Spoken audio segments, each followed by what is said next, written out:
ইউসুফ পয়গম্বর সামান্য সময় আনন্দিত হইলেন, এরপরে আবার মুখটা বেজার করে ফেললেন, মনটা খারাপ হয়ে গেল। প্রথম জন জিজ্ঞাসা করলেন, কি ব্যাপার, আপনি একটু হাসলেন, আনন্দিত হইলেন, আবার তারপরে মনটা খারাপ করে ফেললেন, কোন খারাপ বিষয় নাকি? ইউসুফ আলাইহিস সালাম বলেন, সত্যি কি তোমরা এই স্বপ্ন দেখছো নাকি? যদি তোমরা মিথ্যা কথা বলো, তারপরে আমি যেটা ব্যাখ্যা দিব ওইটাই কিন্তু পরিবর্তন হয়ে যাবে, ওইটাই কিন্তু চলে যাবে। তারপরেও তোমাদেরকে আরেকবার সুযোগ দিলাম, বলো তোমরা কি আসলে এই স্বপ্ন দেখছো কিনা? প্রথম জন বলে যে হ্যাঁ, আমি স্বপ্ন দেখছি, একচুল পরিমাণ মিথ্যা বলি না। ইউসুফ আলাইহিস সালাম বলেন যে শোনো, প্রথম জন যিনি ছিলেন তিনি ছিলেন ওই এলাকার যিনি বাদশা, ওই বাদশার শরাবদানি পূর্ণ কর্মওয়ালা, যিনি বাদশাকে শরাব দেন, নিজে শরাব বানায় বানায় বাদশার সামনে শরাব উপস্থাপন করেন। কোন এক অপরাধে সে অপরাধী হয়ে জেলখানার মধ্যে গিয়েছে। আরেকজন যিনি ছিলেন তিনি ছিলেন ওই বাদশারই দস্তরখানার খাদেম, যে বাদশার খাবারের ব্যবস্থা করে দিত। এবার প্রথম জনের ব্যাখ্যা ইউসুফ আলাইহিস সালাম বলেন যে শোনো, তুমি যে স্বপ্ন দেখেছো যে তুমি আসিরু খামরা, তুমি যে মদ শরাব বানাইতেছো, তোমার ব্যাখ্যা হলো যে তোমার কিছুদিনের ভেতরে জেলখানা থেকে তুমি মুক্ত হয়ে যাবে, আর জেলখানা থেকে মুক্ত হয়ে তুমি পুনরায় আবার বাদশার বাড়িতে বাদশার খেদমতে যুক্ত হয়ে যাবে। প্রথম জনে আনন্দিত হয়ে গেল, আচ্ছা আমার জন্য তো একটা সুসংবাদ, আমার জন্য তো আনন্দের সংবাদ। কিছুদিন পরে আমি বাদশার কাছে আবার ফেরত যাব, আবার আমি পুনরায় বাদশার কাছে বসে বাদশাকে শরাব দেওয়ার কাজে নিয়োজিত হয়ে যাব।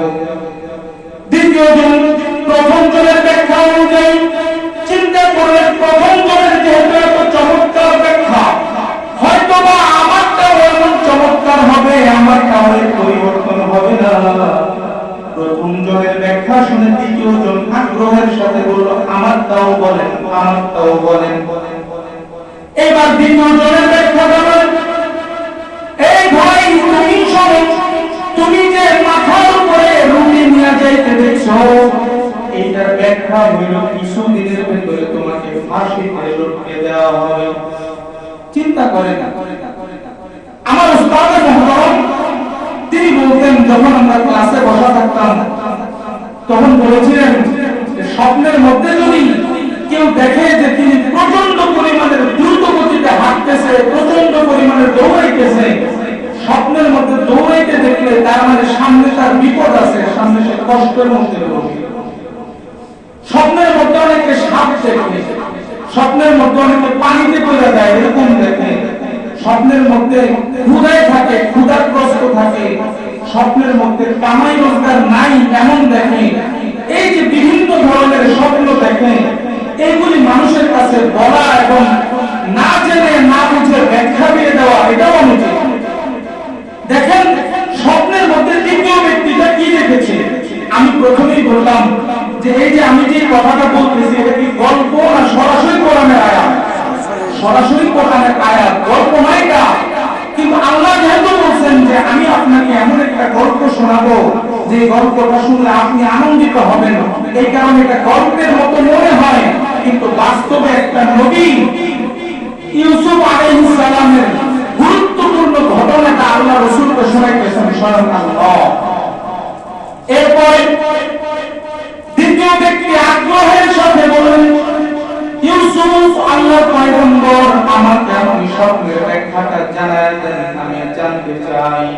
ইউসুফ আলাইহিস সালাম দ্বিতীয় ব্যক্তির দিকে তাকাইয়া দুই চোখের পানি ছেড়ে দিয়ে বললেন, তুমি যে রুটি নিয়ে যাইতে দেখছো, এর মানে কিছুদিনের ভেতরেই তোমাকে ফাঁসিতে লটকে দেওয়া হবে।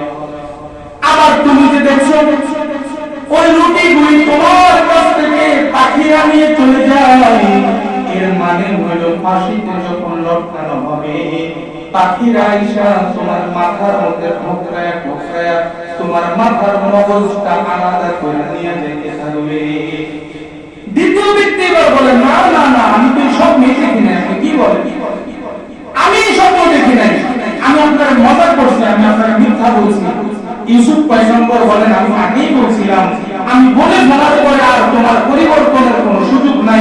এবার আমি যেটা বলছি ওইটাই ঘটে যাবে, এর মধ্যে কোনো পরিবর্তন হবে না। ইউসুফ পয়গম্বর দুইজনের ব্যাখ্যা করে দেওয়ার পরে কিছুদিনের মধ্যেই প্রথম ব্যক্তি যাকে ব্যাখ্যা করে দেওয়া হয়েছিল যে তুমি কিছুদিনের ভিতরে রাজদরবারে ফেরত যাবে, আসলে কয়েকদিনের ভিতরে খবর এসেছে তোমার চাকরিতে পুনর্বহাল করা হলো, তুমি আবার রাজদরবারের মধ্যে যাওয়ার সুযোগ পাও।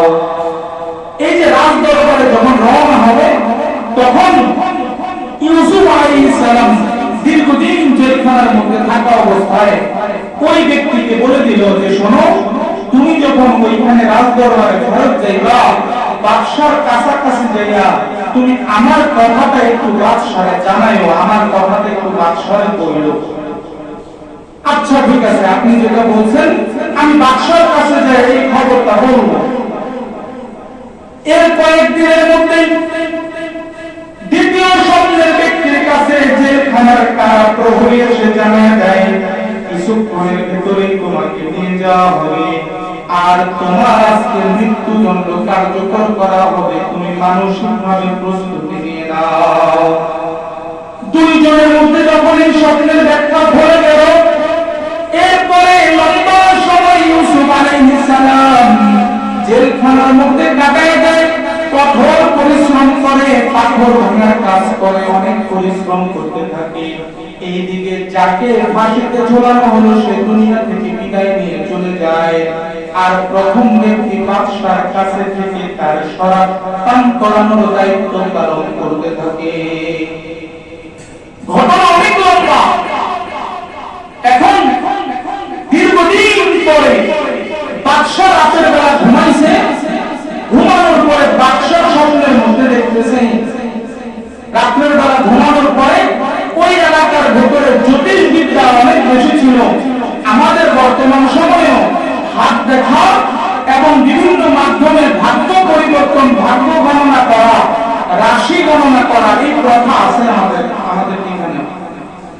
বিভিন্ন স্টেশনে গেলে দেখা যায় পয়সা হাতের রাশি গণনা, কে কোন রাশি এটা বলে দেয়। হাত দেখানো, রাশি গণনা করা এটা সম্পূর্ণ হারাম, জ্যোতির্বিদ্যা এটাই হারাম। কিন্তু ওই জামানায় এটার কথা ছিল। ওই জামানায় কেউ যদি কোনো স্বপ্ন দেখতো কিংবা জ্যোতিষরাও যদি মনে করতো যে আমি যদি মনে করি, আমি যদি দেখি যে বাদশা কোনো খারাপ অবস্থায় আছে, ওই জ্যোতিষরা বাদশার কাছে যায় ঘটনাটা বলে দিত এবং বাদশাহ কিছু সময়ের জন্য নিরাপদের জন্য থাকার চেষ্টা করত।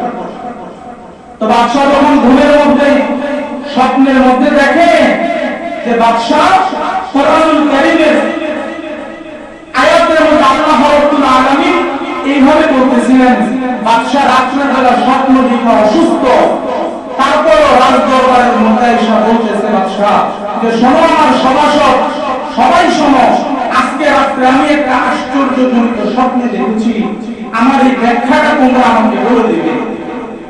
কোরআনুল কারীমের মধ্যে বাদশার ওই স্বপ্নের কথা আল্লাহ রাব্বুল আলামিন এইভাবে কোরআনুল কারীমে আয়াতের মধ্যে তোলেন। বাদশা বলেন, وقال الملك إني أرى سبع بقرات سمان يأكلهن سبع عجاف وسبع سنبلات خضر وأخرى يابسات। বাদশা বলতেছেন যে শোনো, আমি দেখেছি স্বপ্নের মধ্যে সাতটা এমন গরু দেখেছি যে গরুগুলো সিমান, সিমান মানে হলো মোটা তাজা। আমি সাতটা মোটা তাজা গরু দেখেছি, এই মোটা তাজা গরুগুলিকে খেয়ে ফেলেছে শুকনা, একদম রুগ্ন শুকনো গরু এসে ওই গরুগুলি, মোটা তাজা গরুগুলিকে খেয়ে ফেলবে। গেল এই ঘটনা। প্রথম দিন অনেক চেষ্টা করা হলো যে আচ্ছা এটা কি ব্যাখ্যা হতে পারে, কোন জ্যোতিষ সেই ব্যাখ্যা দিতে পারতেছে না। বাদশা পরের দিন আবার ঘুমাইতে গেলেন, ঘুমাইতে যাওয়ার পরে পরের দিন স্বপ্নে দেখলেন ওয়াসাবা সুনবুলাতিন খুদরিহু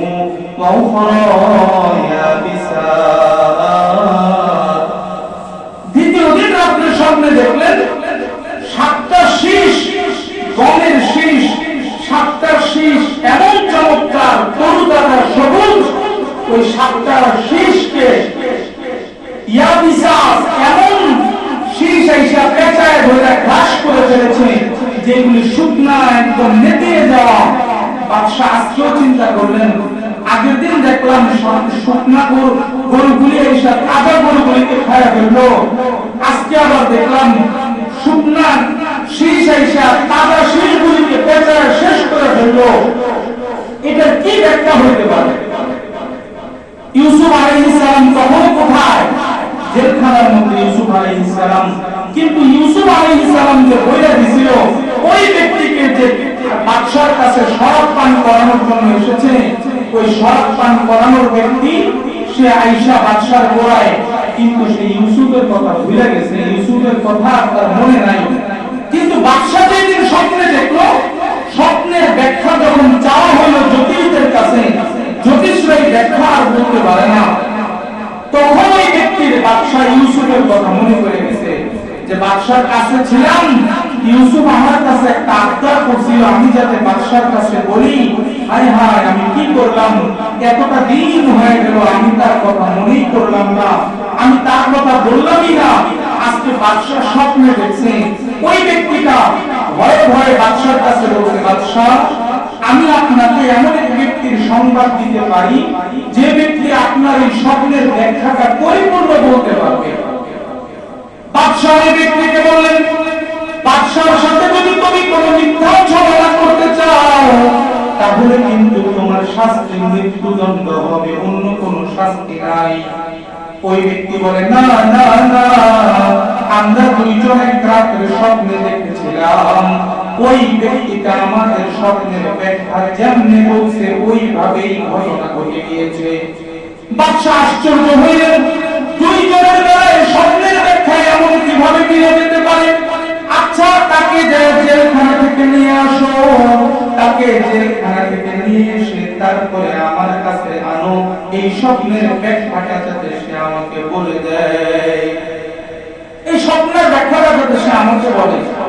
ওই ব্যক্তি দ্রুত ওই কারাগারের মধ্যে গেলেন, যাওয়ার পরে বললেন যে আমি আপনার কাছে ক্ষমা চাই, দীর্ঘদিন আপনার কথা আমার মনে ছিল না, কিন্তু আজকে আমি আপনাকে এই স্বপ্নের ব্যাখ্যা, এই বাদশা একটা স্বপ্ন দেখছে, এই স্বপ্নটার ব্যাখ্যা জানার জন্য আপনার কাছে আসছি, আপনার কথা আমার আজকে মনে পড়ছে। ইউসুফ বলে, কি বলো, আমি তোমার ব্যাখ্যা বলে দিই, বাদশা কি দেখছে? তখন এই ব্যক্তি বলল, বাদশা দেখছে যে 7টা মোটা তাজা গরু, এই মোটা তাজা গরুগুলিকে খায়া ফেলছে শুকনা গরু আইসা। পরের দিন আবার দেখছে 7টা মোটা তাজা শীষ, শুকনা শীষ আইসা তরু তাজা শীষগুলিকে খায়া ফেলছে। ইউসুফ আলাইহিস সালাম কিছু সময় শান্ত থাকলেন। কিছু সময় শান্ত থাকার পরে তিনি বলে দিলেন যে শোনো, 7টা মোটা তাজা শীষ আর 7টা মোটা তাজা গরু এই দুইটা একই জিনিস, আর শুকনা গরু আর শুকনা শীষ এই দুইটাও একই জিনিস। তার মানে আগামী 7 বছরের জন্য ফসলাদি ভালো হইতে থাকবে, কিন্তু পরের 7 বছর এসা এই মিশরের মধ্যে দুর্যোগ, এই মিশরের মধ্যে দুর্ভিক্ষ লাগতে থাকবে। তখন বাদশার কাছে যায় তুমি বলবা যে 7 বছর ফসল ভালো হবে, আর পরের 7 বছর খরা থাকবে, বৃষ্টি হবে না, 7 বছর একটু জমায়া জমায়া চলবে, যাতে দুর্ভিক্ষের 7 বছর চালায় যেতে পারে। ওই ব্যক্তি আবার রাজমহলে ফেরত আসলেন। ফেরত আসার পরে বাদশার কাছে এসে বললেন যে বাদশা, আমার ব্যাখ্যা যে করে দিয়েছিল, আমার ব্যাখ্যা ওই ব্যক্তি করেছিল যেমন, আপনার ব্যাখ্যা সে তেমন করে দিছে। শোনেন, ওই ব্যক্তি বলেছে আগামী 7 বছর ফসল ভালো হবে, আর পরের 7 বছর দুর্ভিক্ষ থাকবে। বাদশা আপনি বলেন এবার কি করব? বাদশা বললেন যে এটা